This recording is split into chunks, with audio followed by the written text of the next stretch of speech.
Hi friends, welcome to Tamil Let's Play Fantasy YouTube channel. நம்ம YouTube சேனலுக்கு புது நண்பரா இருந்தீங்கன்னா மறக்காம நம்ம YouTube சேனலை சப்ஸ்கிரைப் பண்ணிக்கோங்க. இன்னைக்கு என்ன மேட்சுக்கான ப்ரெடிக்ஷன் பார்க்க போறோம்னா ஐபிஎல்ல 6வது மேட்சான ஆர்ஆர் வெர்சஸ் கேகேஆர் மேட்சுக்கான ப்ரெடிக்ஷன் தான் பார்க்க போறோம். மேட்சோட டீடைல்ஸ் நமக்கு இதுல இருக்கு. மார்ச் 26 டைம் வந்து எப்பவும் போல 7:30 மணிக்கு ஆரம்பிக்கு. ராஜஸ்தான்ல இருக்கக்கூடிய நம்ம அதாவது ராஜஸ்தான் வந்து ஒரு ஹோம் பிச்சா எப்பயாச்சும் வந்து யூஸ் பண்ணக்கூடிய ஒரு கிரவுண்ட் தான் இந்த கிரவுண்டு கவுஹாத்தி. அதாவது இந்த லாஸ்ட் இயர்லயே வந்து இந்த பிச்சை வந்து 2 மேட்ச் யூஸ் பண்ணாங்க. ஒரு மேட்ச் மட்டும் தான் நடந்தது. ஒரு மேட்ச் வந்து நோ ரிசல்ட்ல தான் முடிஞ்சுது. ஸோ அப்பப்போ இந்த பிச்சை வந்து ராஜஸ்தான் வந்து ஒரு ஹோம் இதாக வந்து யூஸ் பண்ணுவாங்க. அண்ட் நம்மளுடைய டெலகிராம் சேனல்ல ஜாயின் பண்ணல அப்படின்னா மறக்காம ஜாயின் பண்ணிக்கோங்க. முக்கியமான அப்டேட் பிளஸ் ஃபைனல் டிப் எல்லாமே நம்மளுடைய டெலகிராம் சேனல்ல தான் கொடுத்துட்டு இருக்கோம். மறக்காம ஜாயின் பண்ணி சப்போர்ட் பண்ணுங்க. அதே போல வாட்ஸ்அப் இன்ஸ்டா பேஜ்லயும் ஜாயின் பண்ணிக்கோங்க. யாரெல்லாம் இது வரைக்கும் XL11 ஆப்ல ஜாயின் பண்ணலையோ சீக்கிரமா ஜாயின் பண்ணிக்கோங்க. நம்ம சேனல் சார்பா லெட்ஸ் பிளே இன்வைட் கோட பயன்படுத்தி ஜாயின் பண்ணவங்களுக்கு மட்டும் கொடுக்கக்கூடிய சீரீஸ் லீடர் கோடு தான் இந்த லீடர் கோடு இந்த ஐபிஎலுக்கு. ஸோ நிறைய ஆப்பர்ச்சுனிட்டி இருக்கு. இன்னமும் வந்து பாத்தீங்கன்னா கம்மியா தான் நிறைய பேர் இன்வெஸ்ட் பண்ணியிருக்காங்க. ஸோ நீங்க நிறைய இன்வெஸ்ட் பண்றவங்களா இருந்தா இந்த இதை சூஸ் பண்ணுங்க. நமக்கு வந்து நிறைய பிரைஸ் வந்து சூப்பரான பிரைஸ் இருக்கு. ஸோ இன்னும் மொத்தமே வந்து ஒரு 4-5 மேட்ச் தான் முடிஞ்சிருக்கு. இன்னும் நமக்கு 70 மேட்ச் கிட்ட இருக்கு. ஸோ கண்டினியூஸா பொறுமையா பிளே பண்ணுங்க. அவசரப்பட்டு ஏனதான பிளே பண்ணாதீங்க. அதனால கவனமா பிளே பண்ணிக்கோங்க. அதே போல நமக்கு இந்த மேட்ச் ஆர்ஆர் வர்சஸ் கேகேஆர் மேட்ச்ல நமக்கு வந்து ஃப்ரீ கிவ் அவே இருக்கு XL11 ஆப்ல. ஸோ யாரெல்லாம் என்கிட்ட காசு இல்லை அப்படின்னு நினைக்கிறீங்க, நான் ஒரு டெமோ டீம் ட்ரை பண்ணணும் அப்படின்னு நினைக்கிறீங்களோ அவங்க எல்லாருமே XL11 ஆப்ல ஜாயின் பண்ணிக்கோங்க. லிங்க் வந்து டிஸ்கிரிப்ஷன் பாக்ஸ்ல இருக்குது. அது போக நமக்கு 8 லட்ச ரூபாய் மதிப்புள்ள மெகா கிராண்ட் லீக்லாம் கொடுத்துருக்காங்க. சூப்பரா இருக்கக்கூடிய ஒரு ஃபேண்டசி ஆப் தான். ஸ்மால் லீக் விளாடணுமா இதுல விளாடுங்க. நம்ம ஆப் நம்ம சேனல் சார்பாக கொடுக்கக்கூடிய லீடர் கோடு, ஐபிஎலுக்கு சீரீஸ் லீடர் கோடு, ஐபிஎலுக்கு இன்வெஸ்ட்மெண்ட் லீடர் கோடுன்னு சொல்லி எக்கச்சக்கமான ஆஃபர் இருக்கு XL11ல. ஜாயின் பண்ணாதவங்க சீக்கிரம் ஜாயின் பண்ணிக்கோங்க. 2 டீமுக்கான ஹெட் டு ஹெட் பார்க்கும்போது ரொம்பவே ஸ்ட்ராங்கா இருக்காங்க. 2 டீமே 14க்கு 14. High score 223, low score 125. High score 224, low score வந்து 81 ஸ்கோர் பண்ணியிருக்காங்க. பிச்சை பத்தி சொல்லணும் அப்படின்னா இந்த பிச்சு வந்து கொஞ்சம் ஃபாஸ்ட்டுக்கு நல்லா சப்போர்ட் பண்ணும். பிளஸ் நல்ல ஒரு ஹை ஸ்கோர் எதிர்பார்க்கக்கூடிய கிரவுண்டு. அதுவும் ஐபிஎல்லை பத்தி நான் சொல்லணும்னு அவசியமே இல்லை. நிறைய பேர் பாத்தீங்க அப்படின்னா புலம்ப ஆரம்பிச்சாச்சு. இது வந்து சரியில்லை, இது ஐபிஎல்லாம் இப்படிதான் இருக்கும். பவுண்டரில எல்லாம் பாருங்க, போன வருஷமும் ஆஃப் சைட்ல 60 மீட்டர் தான், லெக் சைட்ல 63 தான், ஸ்ட்ரெயிட்ல வந்து 73 தான். அதனாலதான் நான் தெளிவா வந்து யாருமே உங்களுக்கு இந்த போட்டோ போட மாட்டாங்க, ஆனா நான் போடுவேன். ஏன்னா பிச்சு வந்து அந்த மாதிரிதான் இருக்கும் ஐபிஎலுக்கு. அது போக பிச்சோட வியூ பாத்தீங்கன்னா அதான் பிச்சோட வியூ நான் காமிப்பேன். யாரும் போட மாட்டாங்க. ஏன்னா இது ஃபுல்லா வந்து எங்க ஊரு, நம்ம எங்க எப்படி சொல்றது, தூத்துக்குடி டு சென்னை ஹைவேயை விட அது வந்து நல்ல பலன்னு இருக்கும். ஸோ யாரும் நினைச்சா கூட அடிக்க தான் முடியும். அது போக பவுலர்ஸுக்கு வந்து கொஞ்சம் அட்வான்டேஜ் கம்மி தான். ஃபுல்லா பேட்ஸ்மேனுக்கு அட்வான்டேஜ் இருக்கு. ஏன்னா நீங்க ஒரு சின்ன எடுத்துக்காட்டு எடுத்துக்கணும் கூட, லாஸ்ட் மேட்ச்ல ஸ்டார்க்கு வந்து 3 விக்கெட் ஸ்கோர் பண்ணா கூட அவருடைய ஃபேண்டசி பாயிண்ட் வந்து 100 தான். 3 விக்கெட் ஸ்கோர் பண்ணியே 100 தான். அதுவும் போல்டு கேட்ச் எல்லாம் பண்ணாரு. அதே பூரன் வந்து 70 ரன் அடிச்சாரு, ஆனா அவருக்கு 170 பாயிண்ட். இது கொஞ்சம் அன்ஃபேரா தான் இருக்கும். பட் இருந்தாலும் நீங்க லாஸ்ட் மேட்ச் டிசி வெர்சஸ் நம்மளுடைய லக்னோ மேட்சோட ட்ரீம் டீம் எடுத்து பாருங்க. அதுல எத்தனை பவுலர்ஸ் வந்து இருக்கிறாங்க. நம்ம சும்மா சொல்லலாம் பவுலர்ஸ்க்கு வந்து இம்பார்ட்டன்ஸ் இல்லை, அது இல்லை அப்படின்னு. பட் அந்த டீம்ல குல்தீப் யாதவ் இருந்தாரு, ஸ்டார்க் இருந்தாரு, இன்னும் சதுல் தக்கர் அப்படின்னு சொல்லி ஒரு 6 பவுலர் கிட்ட இருந்தாங்க. மீதி தான் பேட்ஸ்மேன். ஸோ பவுலர்ஸும் முக்கியமா விக்கெட் எடுக்கக்கூடிய பவுலர்ஸ் எடுத்தா நம்ம டீம் நல்லா வின் பண்ணும். ஸோ நம்ம நல்லா ஃபோக்கஸ்டா வந்து டீம் கிரியேட் பண்ணுவோம் இனிமேல் வரக்கூடிய மேட்சஸ்ல. ஓவராலா பேட்டிங் பாத்தீங்க அப்படின்னா ரெக்கார்டு வந்து 3 மேட்ச் தான் நடந்திருக்கு. அதான் நான் சொன்னேன், ராஜஸ்தான் வந்து இதை எப்பயாச்சும் தான் அவங்களுடைய அடிஷனல் கிரவுண்டா இதை யூஸ் பண்றாங்க. அதுல 2 மேட்ச் வந்து பேட்டிங் ஃபர்ஸ்ட், 1 மேட்ச் வந்து பேட்டிங் செகண்ட். போன வருஷம் 2 மேட்ச் நடத்தினாங்க. 1 நோ ரிசல்ட், 1ல வந்து பாத்தீங்கன்னா பேட்டிங் செகண்ட் தான் வின் பண்ணாங்க. ஆவரேஜான ஃபர்ஸ்ட் இன்னிங் ஸ்கோர் 180. அப்போ நம்ம வந்து நினைச்சுக்கலாம் இந்த பிச்சில் கண்டிப்பா நல்லா ரன் வர்றதுக்கு வாய்ப்பு இருக்கு அப்படிங்கிற மாதிரி. அண்ட் போன வருஷம் நடந்த மேட்சோட ரிசல்ட் இதுல இருக்கு பாருங்க. ஆனா கம்மியா தான் ஸ்கோர் வந்திருக்கு. ஒரு 140, 145 தான் வந்திருக்கு. பட் ஒரு மேட்ச் வச்சு நம்ம மதிப்பிட முடியாது. பட் நல்ல ஒரு பேட்டிங் ட்ராக்கா தான் இருக்கும். அண்ட் ஃபாஸ்ட் 9, ஸ்பின்னர் வந்து 3 விக்கெட்டும் வந்து ஸ்கோர் பண்ணியிருக்கிறாங்க.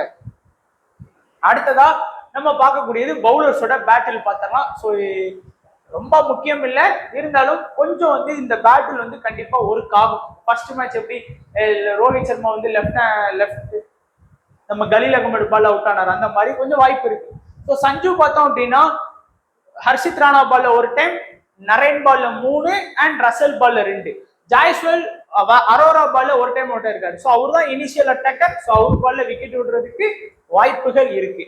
அதே போல ரியன் பராக் வந்து ரசல், நரேன், ஹர்ஷித் ராணா பால்ல ஒரு டைம் அவுட் ஆயிருக்கிறாரு. ஜூரல் வந்து நரேன் பால்ல ஒரு டைம் அவுட் ஆயிருக்கிறாரு. ஹெட்மயர் வந்து வருண் சக்கரவர்த்தி பால்ல 2 டைம், நரேன் பால்ல 1, ரசல் பால்ல 2 சொல்லி கொஞ்சம் வீக்கா ஆடி இருக்கிறாரு. அண்ட் அதே போல இங்க பார்த்தோம் அப்படின்னா டீகாக் வந்து ஆர்ச்சர் பால்ல 2, சந்தீப் சர்மா பால்ல 2. ஏன்னா டீகாக் வந்து ரைட்ல போடக்கூடிய ஃபாஸ்ட் போலர் கிட்ட ரொம்ப வீக்கா ஆடி இருக்காரு. அதுக்குன்னு அவங்க பால் அடிக்கவே இல்லைன்னு சொல்ல நிறைய வாட்டி அவுட் ஆயிருக்கிறாரு. நரேன் வந்து சந்தீப் சர்மா பால்ல 2 டைமும், அஜாங்க ரஹானே ஆர்ச்சர் பால்ல 1, சந்தீப் சர்மா பால்ல 2, ரசல் வந்து ஆர்ச்சர் பால்ல ஒரு டைம் வந்து அவுட் ஆயிருக்கிறாங்க. பிளேயர்ஸோட பேட்டில் பாத்துக்கோங்க. இப்போ வந்து நம்ம வந்து ப்ரெடிக்ஷன் வந்து ஆரம்பிக்கலாம். ஸோ ஃபர்ஸ்ட் நம்ம ஆரம்பிக்கக்கூடிய ப்ரெடிக்ஷன் வந்து ஆர்ஆர். ஸோ ஆர்ஆர்ல ஃபர்ஸ்ட் பேட்டிங்கை பார்த்துட்டு நம்ம வந்து பவுலிங் போடுவோம். ஸோ ஃபர்ஸ்ட் வந்து பவுலிங் பார்க்கறதுக்கு முன்னாடி பேட்ஸ்மேனை பார்க்கலாம். ஸோ ஓப்பனிங் ஆடக்கூடியது சஞ்சு சாம்சனும் ஜாய்ஸ்வலும் தான் வந்து இனிஷியல்ல ஓப்பனிங் ஆடுறாங்க. இந்த எஸ்ங்கிறது இந்த சீரீஸ்ல அவங்க ஸ்கோர் பண்ண ரன், போன மேட்ச் வந்து மொத்தமா இந்த சீரீஸ்க்குள்ள நம்ம நோட் பண்ண போறோம். விங்கிறது இந்த வெனியூல எப்படி ஆடி இருக்காங்க அப்படிங்கிற ஸ்டாட்ஸ், அது விருப்பம் உள்ளவங்க அதை பார்த்துக்கலாம். சஞ்சு சாம்சனுக்கு வந்து ஃபேண்டசி ஆப்ஷன் அப்படிங்கிறது வந்து ஒன்லி பேட்டிங் மட்டும்தான் இருக்கு. ஃபீல்டிங் குள்ள கூட அவர் இல்லை. ஏன்னா இம்பாக்ட் பிளேயரா தான் உள்ள வர்றாரு. ஸோ அவர் பேட்ல இருந்து எவ்வளவு ரன் வருதோ அதுதான் அவருடைய பெஸ்ட் ரன்னா இருக்கிறதுக்கு வாய்ப்புகள் இருக்கு. ஸோ சஞ்சு சாம்சனை பொறுத்த வரைக்கும் கொஞ்சம் நல்லா ஆடக்கூடிய பிளேயர். அதுவும் எப்பெல்லாம் ஐபிஎல் சீரீஸ் ஆரம்பிக்குதோ அப்பெல்லாம் அந்த ஒரு ஃபர்ஸ்ட் ஹாஃப் ஃபுல்லா பயங்கரமா ஆடுவாரு. ஸோ அந்த வகையில பார்க்கும்போது ஆப்போனன்ட் டீம்லையும் இனிஷியல் அட்டாக் பண்ணக்கூடியது ஹர்ஷித் ராணா, வைபவ் அரோரா. ஸோ நிறைய ஸ்பென்சர் ஜான்சன் ஆடுறதுக்கான வாய்ப்பு இன்னைக்கு கொஞ்சம் கம்மியா தான் இருக்கும்னு தோணுது. ஸோ இருந்தாலும் வைபவ் அரோரா தான் அங்க வந்து இனிஷியல் அட்டாக்கர் பண்ணுவாரு. இல்லைன்னா ஸ்பென்சர் ஜான்சன் இருந்தாலும் அவங்க அட்டாக் பண்ணுவாங்க. ஸோ சஞ்சு சாம்சனுக்கு பெருசா அந்த ஒரு ஓப்பனிங்ல விக்கெட் விடுறதுக்கான வாய்ப்பு இல்லை. குறையாம பாத்தீங்க அப்படின்னா நம்ம சஞ்சுட்ட இருந்து ஒரு 30+ ரன் வந்து நம்ம கண்டிப்பா எதிர்பார்க்கலாம் சஞ்சு சாம்சன் கிட்ட இருந்து. அதுவும் குறிப்பா வந்து ஃபர்ஸ்ட் பேட்டிங் வர்றாரு அப்படின்னா நம்ம வந்து சஞ்சு சாம்சனுக்கு வந்து கொஞ்சம் நம்ம டீம்ஸ்ல வந்து கன்சிடர் பண்ணிக்கலாம். ஒன்லி பேட்டிங் ஆப்ஷன் மட்டும்தான் இருக்கு. இருந்தாலும் நம்மளுடைய டீம்ஸ்ல வந்து கொஞ்சம் சஞ்சு வந்து கன்சிடர் பண்ணிக்கலாம். அதுக்கு அடுத்தபடியா ஜாய்ஸ்வல் வந்து பவர் பிளேல அடிச்சு ஆடக்கூடிய செம்மையா வந்து அந்த இனிஷியல் ஆடக்கூடிய பிளேயர். பட் லாஸ்ட் மேட்ச் வந்து பெருசா அவரால் ஸ்கோர் பண்ண முடியல. எஸ்ஆர்ஹெச்சுக்கு அகைன்ஸ்டா இந்த வெனியூல டீசென்டான ஒரு ஸ்கோர் வந்து ஆடி இருக்கிறாரு. அது போக இந்த மேட்ச்ல நான் கண்டிப்பா ஜாய்ஸ்வல் கிட்ட இருந்து ஒரு நல்ல ரன்ஸ் எதிர்பார்க்கிறேன். குறையாம பாத்தீங்கன்னா ஒரு 30 to 40 ரன் வரைக்கும் நம்ம எதிர்பார்க்கலாம். பிளஸ் அவருக்கான வேற எந்த ஒரு ஃபேண்டசி ஆப்ஷனுமே கிடையாது. ஸோ ஃபேண்டசி வேல்யூங்கிறது ஒரு 50% அப்படிங்கிறதுல தான் அவருக்கு வந்து இருக்குது. அதுக்கு அடுத்தபடியா பார்த்தோம் அப்படின்னா ரியன் பராக், அந்த டீமோட கேப்டன், நல்ல யங் டேலண்டட் பிளேயர், நல்லா ஆடக்கூடிய பிளேயர். பட் பவுலிங் ஆப்ஷன் இருக்கான்னு கேட்டீங்கன்னா ஒரு லாஸ்ட் மேட்சை எதுவும் பண்ணல. ஃபுல்லா வந்து பாத்தீங்கன்னா ஃபீல்டிங் இருக்கு அவருக்கு. ஸோ ஒரு மேட்சுக்கு கண்டிப்பா பாத்தீங்கன்னா ரியன் பராக் இருந்து ஒரு கேட்ச்ல இருந்து 2 கேட்ச் வரைக்குமே நம்ம எக்ஸ்பெக்ட் பண்ணலாம். அதுல ஒரு 16 பாயிண்ட் பிளஸ் பிளேயிங் 11 சேர்ந்து ஒரு 20 பாயிண்ட் வந்து அதுல நமக்கு வந்து வாங்கி கொடுக்கறதுக்கு ரியன் பராக் ரெடியா இருக்கிறாரு. பிளஸ் பேட்டிங்லயும் இன்னைக்கு வந்து கண்டிப்பா ரியன் பராக் வந்து ஒரு 40+ ரன் ஸ்கோர் பண்ணி கொடுக்கறதுக்கான பாசிபிலிட்டி வந்து கண்டிப்பா இருக்கிறதுக்கு வாய்ப்புகள் அதிகமா இருக்கு. பட் அவர் வந்து சுனில் நரேனையும் வருண் சக்கரவர்த்தியும் கண்டிப்பா தாண்டி ஆகணும். ஃபர்ஸ்ட் பேட்டிங் வந்தாருன்னா அந்த 40+ ரன்னுங்கிறது சாத்தியம். அதுவே செகண்ட் பேட்டிங் வந்தாருன்னா அந்த 40+ ரன்னுங்கிறது கொஞ்சம் மிஸ் ஆகுறதுக்கும் வாய்ப்புகள் இருக்கு. அடுத்து நிதிஷ் ராணா ரீசெண்ட் டைம்ஸ்ல கொஞ்சம் ஃபார்ம் அவுட்ல தான் இருக்கிறாரு. அவருடைய லாஸ்ட் 10 மேட்ச் ரிசல்ட் நீங்க எடுத்து பாருங்க. T20 ஃபார்மேட்ல ரொம்பவே ஆவரேஜ் வந்து கம்மியா தான் ஆடி இருக்கிறாரு. குறையாம நம்ம நிதிஷ் ராணா கிட்ட இருந்து ஒரு 15ல இருந்து ஒரு 25 ரன் இந்த மாதிரி தான் நம்ம அவர்கிட்ட இருந்து எதிர்பார்க்க முடியும். ஏன்னா அந்த மாதிரி தான் அவருடைய லாஸ்ட் 10 மேட்ச் ஆவரேஜ் வந்து அந்த மாதிரி தான் இருக்கு. அதுலயும் குறிப்பா சொல்லணும் அப்படின்னா ஒரு செகண்ட் பேட்டிங் வந்தார் அப்படின்னா நிதிஷ் ராணா வந்து நல்லா ஆடுறாரு. அது ஓரளவுக்கு டீசெண்டா கம்பேர் டு ஃபர்ஸ்ட் இன்னிங்ஸுக்கு செகண்ட் இன்னிங்ஸ்ல வந்து கொஞ்சம் வந்து பரவாயில்லாத மாதிரி ஆடி கொடுத்துருக்கிறாரு. இந்த வெனியூலயும் ஆடினதுல இந்த சீசன்லயும் 11 ரன் தான் அவருடைய ஆவரேஜா இருக்குது. அதுக்கு அடுத்தபடியா நம்ம பார்க்கக்கூடியது ஜூரல். நம்மளுடைய ஃபேண்டசி ஆப்ஷன் பார்த்தோம் அப்படின்னா விக்கெட் கீப்பிங் ஆப்ஷன் இருக்கு. ஸோ அது வந்து அவருடைய பிளஸ். ஒரு 20 பாயிண்ட் வந்து அதுல அவர் வந்து வாங்கி கொடுக்குறாரு. அது போக நமக்கு வேற எந்த ஆப்ஷன் இருக்கு? அவருக்கு பேட்டிங் வர்றாரு. ஸோ எப்பெல்லாம் ஜூரல் வந்து குறிப்பா ஜூரல் வந்து செகண்ட் வந்து பாத்தீங்க அப்படின்னா பேட்டிங் வர்றாரு அப்படின்னா கண்டிப்பா வந்து ஒரு 30+ ரன் வந்து அடிச்சு கொடுக்கறதுக்கு வாய்ப்புகள் இருக்கு. ஸோ இந்த 30+ ரன் அடிச்சாலே ஒரு 50 பாயிண்ட் ஃபேண்டசி பாயிண்ட், விக்கெட் கீப்பிங்ல ஒரு 20ங்கும் போது ஒரு 70 ஃபேண்டசி பாயிண்ட் வாங்கி கொடுக்கறதுக்கு அதிக வாய்ப்புகள் இருக்குது. அடுத்து நம்மளுடைய ஹெட்மேயர் சிவம் ஹெட்மேயர் வந்து ஓரளவுக்கு டீசெண்டா ஆடக்கூடிய ஒரு பிளேயரா தான் இருந்திருக்கிறாரு நமக்கு வந்து. ஸோ லாஸ்ட் மேட்ச் கூட ஒரு 42 ரன் நல்லாவே வந்து பாத்தீங்கன்னா ஆடி கொடுத்தாரு அப்படின்னு தான் நம்ம வந்து சொல்லணும். அது போக சிவம் ஹெட்மேயர்க்கு வந்து இன்னைக்குமே நம்ம வந்து ஒரு கணிசமான ரன்ஸ் வந்து எதிர்பார்க்கலாம். பட் வருண் சக்கரவர்த்திலாம் இவர் இன்னைக்கு ரொம்பலாம் ஸ்கோர் பண்ண விடுறதுக்கான வாய்ப்புகள் இருக்காது. அதனால நம்ம வந்து அதிகபட்சம் ஒரு 25ல இருந்து ஒரு 30 ரன்னுக்குள்ள வைக்கலாம். அதுவும் ஃபர்ஸ்ட் பேட்டிங் வந்தாருன்னா இந்த ரன்னை வந்து கண்டிப்பா அடிச்சு கொடுக்கறதுக்கு வாய்ப்புகள் இருக்கு. ஸோ என்னை பொறுத்த வரைக்கும் இன்னைக்கு வந்து ஃபேண்டசி டீம்ஸ், அதாவது அந்த ட்ரீம் டீம்ல வர்றதுக்கான வாய்ப்பு வந்து சஞ்சு சாம்சன், ஜாய்ஸ்வல், ரியன் பராக், இந்த டாப் 3 ஆர்டரையுமே நம்ம கொஞ்சம் கவனமா பார்த்துக்கணும். அது போக ஜூரலுக்கும் கொஞ்சம் நம்ம கவனமா பார்த்துக்க வேண்டியதா இருக்கும். ஸோ அடுத்ததா பவுலர்ஸ், நம்மளுடைய 6 பவுலர்ஸ் பத்தி நம்ம ப்ரெடிக்ட் பண்ணலாம். ஸோ பவுலர்ஸ் அதுக்கு முன்னாடியே வந்து சுபம் துபே வந்து பேட்டர் இம்பாக்ட்ஸ் அப்போ வந்து நம்மளுடைய சஞ்சு சாம்சன் தான் வர்றாரு. ஸோ இவர் தான் 6வது பொசிஷன்ல இருப்பார் லைன் அப்ல. ஸோ ஒரு டீசெண்டா ஆடக்கூடிய ஒரு பிளேயரா தான் வந்து பாத்தீங்கன்னா இருக்கிறாரு. எந்த இன்னிங்ஸுமே கிடையாது. அவருடைய லாஸ்ட் 10 மேட்ச் ரிசல்ட்டை பார்க்கும்போது ஒரு டீசெண்டான ஒரு ஆவரேஜ் வச்சிருக்கிறாரு. குறையாம ஒரு மேட்சுக்கு ஒரு 25+ ரன் அடிச்சு கொடுக்குறாரு. அவருடைய இன்னொரு பிளஸ் என்னன்னா போத் இன்னிங்ஸ்லயுமே நல்லா ஆடுறாரு. போத் இன்னிங்ஸ்லயுமே ஃபர்ஸ்ட் பேட்டிங் வந்தாலும் ஒரு 25+ அடிக்கிறாரு, செகண்ட் பேட்டிங் வந்தாலும் ஒரு 25+ வந்து அடிச்சு கொடுக்குற மாதிரி தான் அடிச்சு கொடுக்குறாரு. ஸோ நம்மளுடைய டீம்ஸ் வந்து கொஞ்சம் கன்சிடர் பண்ணிக்கிறதுக்கு வாய்ப்புகள் இருக்கு. அட்லீஸ்ட் ஒரு 10 டீம் போடுறீங்க அப்படின்னா ஒரு 2 டீம் வரைக்கும் நீங்க வந்து சிவம் துபையை வந்து ட்ரை பண்ணி பாருங்க, சுபம் துபையை. அடுத்ததா நம்ம பார்க்கக்கூடியது வந்து பவுலர்ஸ். முக்கியமான பவுலர்ஸ் இருக்காங்க இன்னைக்கு. நிறைய பேர் ஃபசல் அவர் பறிக்கி ஆடுறதுக்கான வாய்ப்பு இருக்கோனாங்க. பட் இன்னைக்கு வந்து ஹசரன்காக்கு வாய்ப்பு இருக்கு. ஏன்னா ஆப்போனன்ட் டீம்ல சுனில் நரேனு, டீகாக்கு, அதுக்கப்புறம் வெங்கடேஷ் ஐயர், ரிங்கு சிங்னு சொல்லி நிறைய லெஃப்ட் ஹேண்ட் பேட்ஸ்மேன் இருக்காங்க. அந்த காரணத்துக்காக ஹசரன்காவை எடுத்துட்டு வரலாம். லாஸ்ட் மேட்ச் அந்த தப்பு பண்ணாங்க. ஏன்னா லாஸ்ட் மேட்ச்லயும் SRHல டாப் 3 பேட்ஸ்மேனே லெஃப்ட் ஹேண்டர்ஸ் தான். அப்போ ஃபரிக்கு எடுத்துட்டு வர்றது ஒரு பெரிய மைனஸா நான் பாக்குறேன். ஸோ அதனால நான் கொடுத்துருக்கிறேன் பர்சனலா. அடுத்து ஆர்ச்சர், அதுக்கு அடுத்ததா தீக்ஷானா, அடுத்து சந்தீப் சர்மா, அடுத்ததா தேஷ்பாண்டே. நாம எடுக்கக்கூடிய பவுலர்ஸ் வந்து கண்டிப்பா விக்கெட் எடுக்கணும். அப்படின்னா மட்டும்தான் நம்மளால வந்து அந்த ஃபேண்டசி டீம்ல அவங்க கொண்டு வர முடியும். பேட்ஸ்மேனுக்கு தான் நிறைய பாயிண்ட்ஸ் இருக்கு இல்லைங்களா? பட் நம்ம எடுக்கக்கூடிய பவுலர்ஸ் வந்து அட்லீஸ்ட் ஒரு விக்கெட் எடுத்து கொடுத்தா நம்ம வந்து சேஃபா வந்து வந்துடலாம். ஒரு பேட்ஸ்மேன் வந்து ஒரு 25-30 ரன் அடிக்கிறத ஒரு பவுலர் எப்படியாச்சும் வந்து ஒரு எல்பியோ ஒரு ஸ்டம்பிட் ஆகிட்டா ஒரு 30 பாயிண்ட் எடுத்துலாம். ஸோ 2 விக்கெட் எடுத்துட்டாரு அப்படின்னா நமக்கு வந்து அது வந்து பிளஸ் தான். ஸோ இதுதான் முக்கியம். ஒரு விக்கெட் 2 விக்கெட்டை கான்செப்ட்ல வச்சுட்டு நம்ம வந்து கெஸ் பண்ணலாம். ஃபர்ஸ்ட் வந்து இனிஷியல்ல யார் பவுல் பண்ண போறா அப்படின்னா மேக்சிமம் வந்து பாத்தீங்கன்னா இந்த லாஸ்ட் மேட்ச் வந்து கம்பேர் பண்ணாதீங்க. ஏன்னா லாஸ்ட் மேட்ச் வந்து ஃபரிக்கு 2 ஓவர் பவுல் பண்ணாரு. லெஃப்ட் ஹேண்ட் பேட்ஸ்மேன் அதிகமா இருந்ததுனால தீக்ஷானா வந்து உள்ள வந்தாரு. அதே மாதிரிதான் இந்த மேட்ச்லயும் தீக்ஷானா வந்து பவர் பிளேல வந்து அட்டாக் பண்றதுக்கு வாய்ப்புகள் இருக்கு. ஏன்னா Sunil Naren, de Kock 2 left hand batsman இருக்கிறாங்க. ஸோ அவருக்கு வந்து இன்னைக்கு நல்ல வாய்ப்புகள் இருக்கு. ஹசரன்கா வந்தாலும் நான் கண்டிப்பா வந்து ஹசரன்காட்ட இருந்து 1 or 2 விக்கெட்ஸ் வந்து கண்டிப்பா எதிர்பார்ப்பேன். தீக்ஷானா கிட்ட இருந்தும் 1 or 2 விக்கெட்ஸ் வந்து நம்ம இன்னைக்கு எதிர்பார்க்கலாம். ஏன்னா அந்த மாதிரியான ஆப்ஷன்ஸ். அது போக தீக்ஷானாலாம் விளாண்டாருன்னா கண்டிப்பா 4 ஓவர் பவுலிங் பண்ணுவாரு. ஹசரன்கா விளாண்டாருன்னா அவர்கிட்ட இருந்து நம்ம 4 ஓவர் வந்து பவுலிங் எதிர்பார்க்கலாம். மீதி இருக்கக்கூடியது சந்தீப் சர்மா, ஆர்ச்சரு, தேஷ்பாண்டே, இந்த 3 பேர் தான் கண்டிப்பா பவுல் பண்ணி ஆகணும். இந்த 3 பேருமே அவங்களுடைய 4 ஓவரை வந்து கம்ப்ளீட் பண்ணிடுவாங்க. ஏதாச்சும் ஒரு காரணத்தினால ஒருத்தருக்கு வேணா 1 ஓவர் கம்மியாகலாம், இல்லைன்னா ஹசரன்காக்கு 1 ஓவர் கம்மியாகலாம். ஏன்னா லாஸ்ட் மேட்ச் வந்து லெஃப்ட் ஹேண்ட் பேட்ஸ்மேனா இருக்காங்கன்னு சொல்லி நிதிஷ் ராணாக்கு 1 ஓவர் தான் கொடுத்தாங்க. அதுக்கு மேல பெருசா கொடுக்கல. அந்த மாதிரி ஏதாச்சும் 1 ஓவர் வேணா யாருக்காச்சும் மைனஸ் ஆகலாம். பிளஸ் சந்தீப் சர்மா வந்து பாத்தீங்க அப்படின்னா இனிஷியல்ல வந்து பெருசா பவுல் பண்ணல, டெத்ல அட்டாக் பண்றாரு. அதே போல தேஷ்பாண்டேவும் வந்து ஒரு 8 ஓவர் அந்த டைட்டில் தான் வர்றாரு. ஸோ அவரும் வந்து நல்ல ஒரு டெத்ல அட்டாக் பண்ணக்கூடிய பவுலர். ஆர்ச்சர் வந்து இனிஷியல் அட்டாக் பண்ணக்கூடிய பவுலர் தான், பட் நல்லாவே விக்கெட் எடுத்திருக்கிறாரு. டிகாக் மாதிரியான பேட்ஸ்மேனுக்கு நல்லா பவுல் பண்றதுக்கு வாய்ப்பு இருக்கு. ஸோ இன்னைக்கு மேட்ச்ல நான் ஆர்ச்சர் கிட்ட இருந்து கண்டிப்பா 1 or 2 விக்கெட்ஸ் வந்து நம்ம எதிர்பார்க்கலாம்.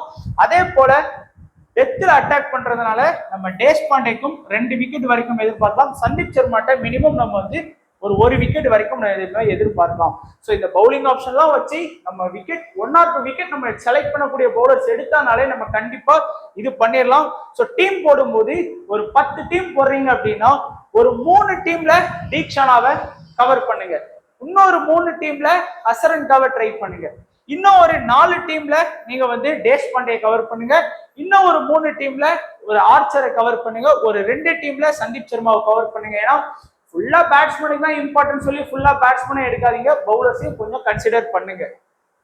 அடுத்ததா நம்ம பார்க்கக்கூடியது நம்ம கேகேஆரோட டாப் ஆர்டர்ஸ் வந்து பார்த்துடலாம். ஸோ கேகேஆரோட டாப் ஆர்டர்ஸ் வந்து ஓப்பனிங் ஆடக்கூடியது சுனில் நரேன், அதுக்கப்புறம் டிகாக், அதுக்கப்புறம் ரஹானே, அதுக்கப்புறம் வெங்கடேஷ் ஐயர், அடுத்து ரகுவன்ஜி, அடுத்து ரிங்கு சிங். இதுல வந்து யாருக்கெல்லாம் டபுள் ஆப்ஷன் இருக்கு அப்படிங்கிறத ஃபர்ஸ்ட் பார்க்க போறோம். டபுள் ஆப்ஷன் வந்து கண்டிப்பா சுனில் நரேனுக்கு இருக்கு. என்ன 4 ஓவர் பவுல் பண்ண போறாரு, பிளஸ் ஓப்பனிங் வர்றாரு. எப்படி பார்த்தாலும் சுனில் நரேனை எடுக்காம யாருமே டீம் கிரியேட் பண்ண முடியாது. ஸ்மால் லீக்கா இருந்தாலும் சரி, கிராண்ட் லீக்கா இருந்தாலும் சரி, அந்த லெவலுக்கு வந்து அவர்கிட்ட ஒரு ஆப்ஷன் இருக்கு. லாஸ்ட் மேட்ச் கூட 44 ரன் பிளஸ் ஒரு விக்கெட் ஸ்கோர் பண்ணி கொடுத்தாரு. 10 மேட்ச் ஆடுறாருன்னா 8 மேட்ச் வந்து அவரு ட்ரீம் டீம்ல வந்துடுறாரு. ஸோ அவரை பத்தி ப்ரெடிக்ஷனே தேவையில்லை. ஸோ ஒரு இம்பார்ட்டன்ட் அப்படின்னு நம்ம வந்து கண்டிப்பா நம்ம வந்து கொடுத்துடலாம். ஸோ அந்த லெவலுக்கு வந்து ஒரு பெஸ்ட் பிளேயரா வந்து இருக்காரு. அதுலயும் நான் குறிப்பா பாக்குறது என்ன அப்படின்னா, எப்பெல்லாம் சுனில் நரேன் வந்து பேட்டிங் ஃபர்ஸ்ட் வர்றாரோ அப்பெல்லாம் வந்து அவருக்கு இன்னமும் நீங்க வந்து உங்களுடைய டீம்ஸ்ல இம்பார்ட்டன்ஸ் கொடுக்கலாம். பவுலிங்ல வந்து 2 இன்னிங்ஸ்லயுமே, இது ஃபர்ஸ்ட் இன்னிங்ஸ் செகண்ட் இன்னிங்ஸ்லாம் கிடையாது, 2 இன்னிங்ஸ்லயுமே நல்லாவே விக்கெட் ஸ்கோர் பண்ணி கொடுத்துட்டு தான் இருக்கிறாரு. அடுத்து டிகாக்கு டபுள் ஆப்ஷன் இருக்கு. என்ன ஆப்ஷன்? விக்கெட் கீப்பிங் ஆப்ஷன் இருக்கு அவருக்கும். ஸோ அது மூலமாவே நமக்கு ஃபேண்டசி பாயிண்ட் வந்து வாங்கி கொடுப்பாரு. லாஸ்ட் மேட்ச் வந்து நான் வந்து நம்ம ரிஷப் பண்ணிட்ட கேப்டனா போட்டேன், என் ஆப்பனண்ட் என் நேரத்துக்கு அவங்களும் எல்லாரும் கேப்டன் வைஸ் கேப்டனா போட்டதுனால நான் தப்பிச்சேன். அது போக அவர் டக் அவுட் தான், டக் அவுட்டுக்கு மைனஸ் பாயிண்ட். ஆனா விக்கெட் கீப்பர் மூலமா நமக்கு ஒரு 24 பாயிண்ட் கிட்ட வாங்கி கொடுத்தாரு. இன்ட்டு 2ங்கும் போது ஒரு 48 பாயிண்ட் கிட்ட போயிருச்சு. ஸோ அதனாலதான் அந்த விக்கெட் கீப்பிங் ஆப்ஷன்ங்கிறது ரொம்ப இம்பார்ட்டன்ட் அப்படிங்கிறது. அதுவும் குறிப்பா நம்ம டிகாக் வந்து செகண்ட் பேட்டிங் வந்தார் அப்படின்னா நான் கண்டிப்பா டிகாக்ல இருந்து ஒரு 30+ ரன் வந்து இன்னைக்கு நான் வந்து பர்சனலா எதிர்பார்ப்பேன். நம்மளும் வாய்ப்பு இருக்குங்க. அந்த மாதிரிதான் அவருடைய ஆப்ஷன்ஸ் வந்து இருக்கு நமக்கு. அடுத்து ரஹானே வந்து இப்ப ரீசெண்டா நடந்த டொமஸ்டிக்ல இருந்து எல்லாமே வந்து சூப்பரா ஆடி இருக்காரு. லாஸ்ட் மேட்சும் நல்லாவே பெர்ஃபார்ம் பண்ணாரு. நல்ல ஒரு கேப்டனா இருக்கிறாரு, டீசென்ட் ஆடக்கூடிய பிளேயர். கண்டிப்பா நம்ம இன்றைக்கு மேட்ச்லயும் ஒரு 30+ ரன் வந்து ரஹானேட்ட எதிர்பார்க்கலாம். அதுலயும் குறிப்பா செகண்ட் பேட்டிங் பண்ணாருன்னா நம்ம இன்னமும் ரஹானே கிட்ட நல்ல ஒரு ரிசல்ட் வந்து எதிர்பார்க்கலாம். அந்த மாதிரி வந்து நல்லா ஆடக்கூடிய பிளேயர்.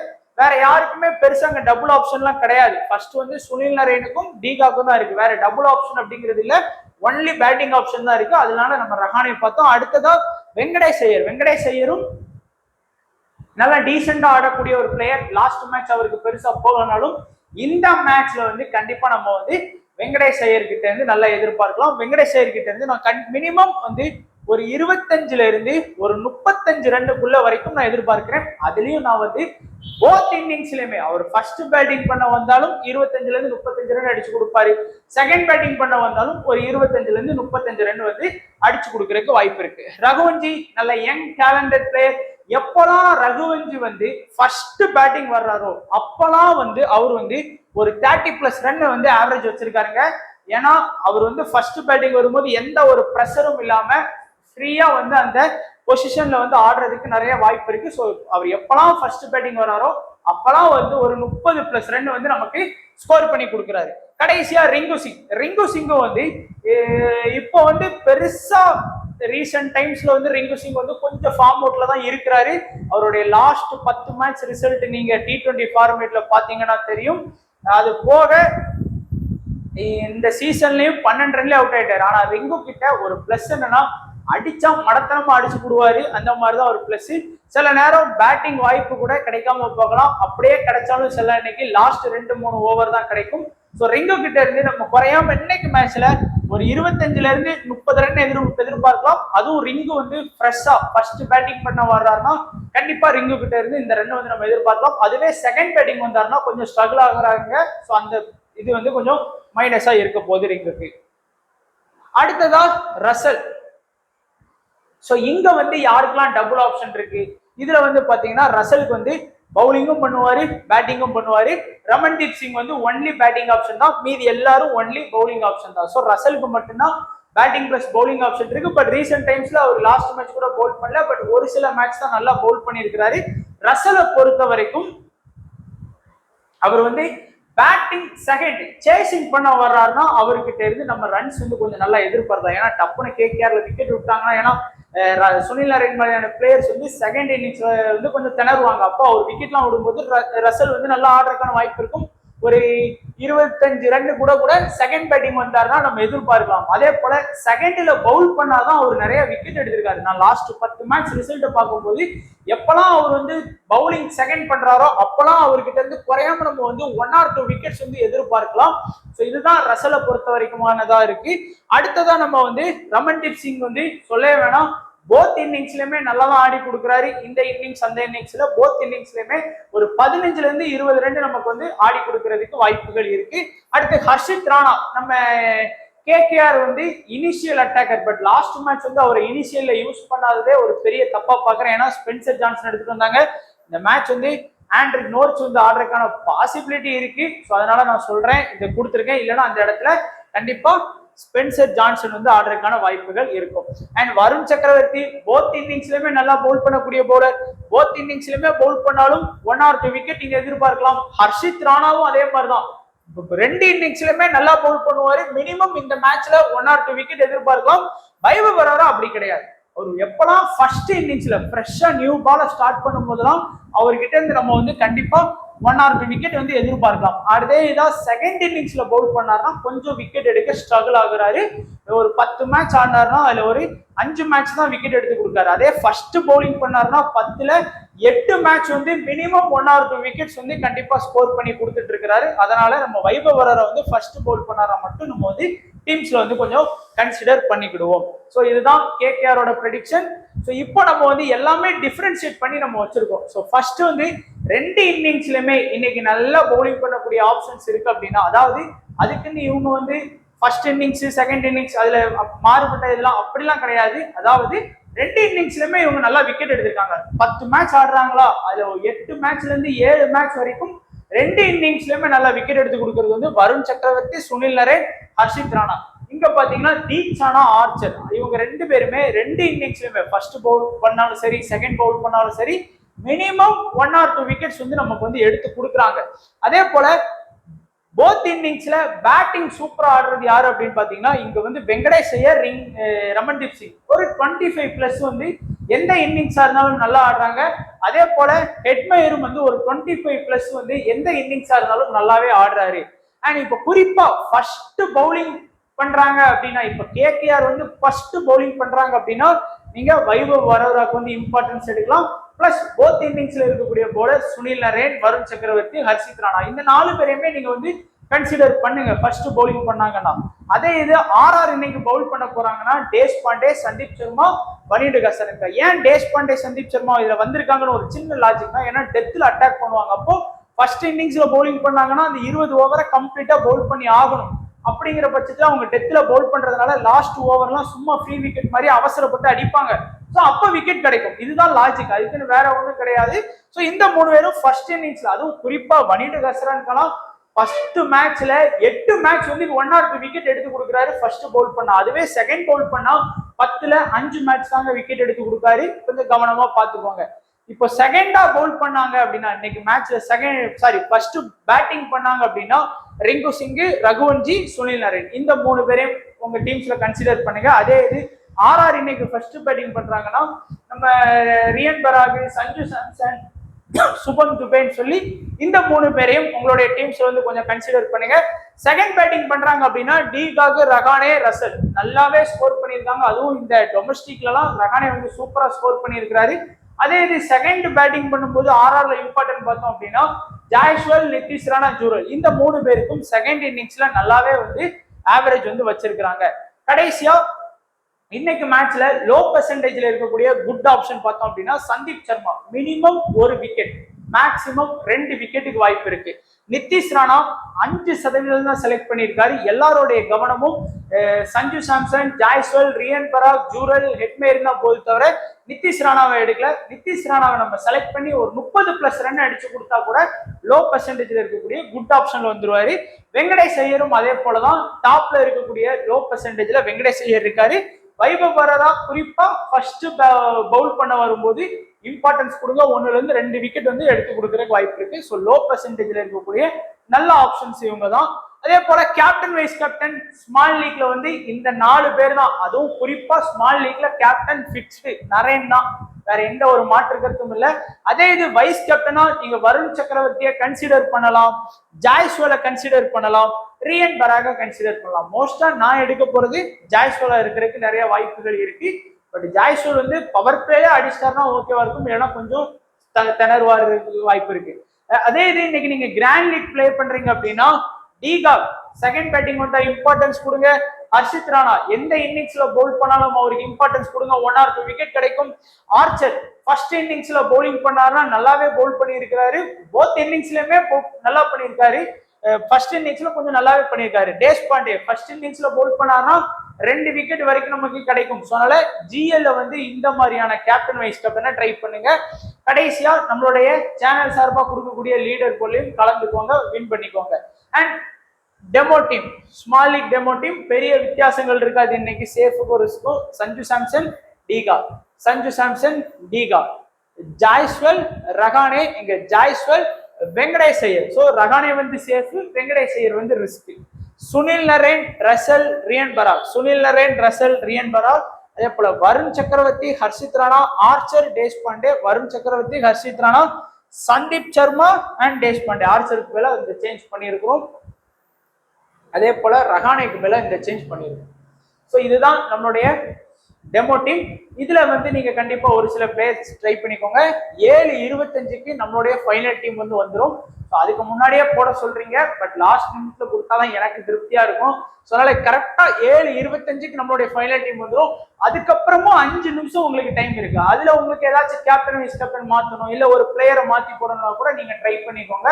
ஸோ இதுதான் நண்பா நம்மளுடைய ப்ரெடிக்ஷன். ஸோ வீடியோ கண்டிப்பா பிடிச்சிருக்கும்னு நினைக்கிறேன். பிடிச்சிருந்தா லைக் பண்ணுங்க, உங்க ஃப்ரெண்ட்ஸ் 4 பேருக்கு ஷேர் பண்ணி விடுங்க, சப்போர்ட் பண்ணுங்க.